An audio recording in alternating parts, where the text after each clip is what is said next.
So മക്കളെ, question number 10 നോക്കാം. The total kinetic energy of 1 mole of oxygen at 27 degrees Celsius. Kinetic energy കണ്ടുപിടിക്കേണ്ടത് വളരെ simple question ആണ്.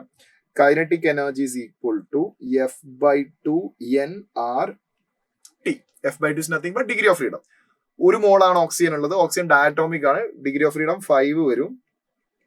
So that is 5/2 n 1 മോള്.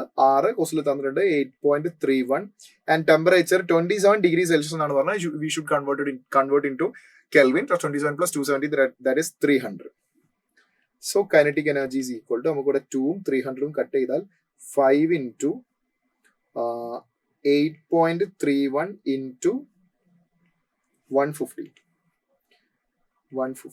By solving this, you will get 6,232.5 joule. 6,232.5 joule. That is option 3 is the right answer. Clear ആണോ?